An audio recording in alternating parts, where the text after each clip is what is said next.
Apesar de não ser o componente mais caro do seu computador, escolher uma placa-mãe pode ser uma tarefa bem intimidadora. Isso porque é através dela que todos os componentes conversam. E a maioria dos recursos de uma placa-mãe são on-board, ou seja, se ela veio com 2 slots de memória RAM, você está limitado a esses 2 slots.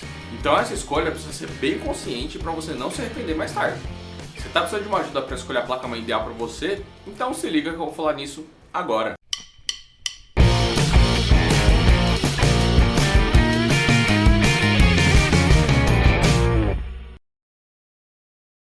Seu computador tem componentes como memória, placa de vídeo, teclado e mouse, e de alguma forma eles precisam se conversar.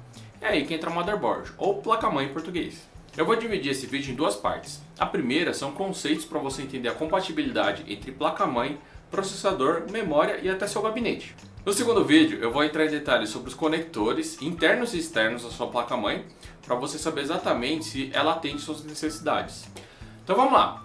Todo o potencial de uma placa-mãe depende do seu chipset. Ele fica localizado ali no canto inferior direito da sua placa e cada fabricante de processador desenvolve o seu. Um processador da Intel precisa de um chipset da Intel e um processador da AMD precisa de um chipset da AMD. O chipset que determina qual a geração do processador, qual a frequência máxima da memória, quantos conectores PCI e USB a sua placa-mãe pode ter no máximo. E assim como uma geração de processadores que tem aquele baratinho de entrada mais simples até o high-end super caro e bem potente, o mesmo vale para chipsets. Tem opções para todos os gostos e bolsos. Cada fabricante de placa-mãe é quem decide o que implementar. Então elas podem utilizar o mesmo chipset e lançar 2 ou mais modelos para segmentar seus produtos. Por exemplo, a Gigabyte oferece 2 placas com o mesmo chipset B550 da AMD. Uma vem com Wi-Fi e a outra sem. Agora cuidado com a tentação, você pode ficar fascinado com o tanto de recursos que uma placa high-end tem e gastar mais do que deveria.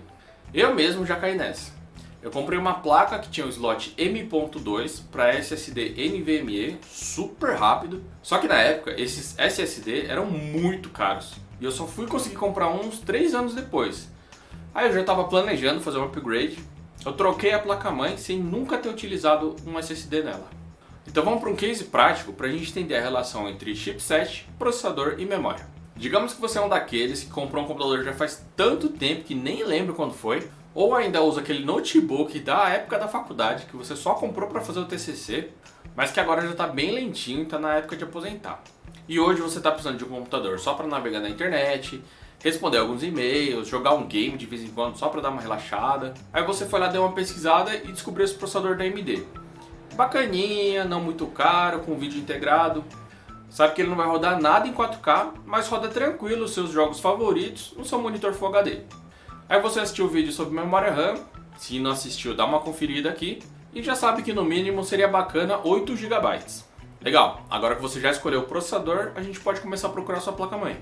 Já que nesse exemplo a CPU escolhida foi da AMD, entra no site dela para verificar todos os chipsets compatíveis com esse processador. Estes da série 300 já tem suporte e são um pouco mais antigos, então talvez você ache uma oferta por aí. Encontramos essa placa da Gigabyte B350 e vamos dar uma olhada nas especificações. Aqui a gente vê que ela é compatível com o nosso processador e também possui 4 slots de memória RAM e aceita uma frequência de até 3200 MHz. Dá para usar esse kit de 2 pentes de 4 GB hoje e se for necessário é só comprar outro kit no futuro. Pronto, agora você já sabe o que é chipset e sabe conferir quando a placa-mãe é compatível com o processador e com a memória. Agora que você deu uma fuçada por aí, você deve ter percebido uma sopa de letrinhas aparecendo ali com certa frequência. Esses aí são padrões de tamanho e não estão necessariamente relacionados com desempenho. As mais comuns, da maior para menor, é a ATX, MATX ou Micro ATX e Mini ITX. Lógico, quanto menor a placa, menos espaço físico você vai ter para colocar slots, chips, dissipador de calor. Então você pode esperar uma placa mais limitada nesse sentido. Mas existem sim placas Mini ITX super high-end para entusiastas. Quanto ao tamanho, a gente precisa verificar a compatibilidade com um gabinete. Um gabinete ATX aceita os 3 formatos de placa. Um gabinete Micro ATX só aceita Micro ATX e ITX. E um gabinete Mini ITX só vai suportar esse formato. Prestando atenção nisso, o resto é gosto. Você escolhe o gabinete que mais combina com o seu estilo e pronto. Agora se liga na parte 2 desse vídeo, que eu vou explicar cada conector em detalhes para você virar mestre em placa-mãe.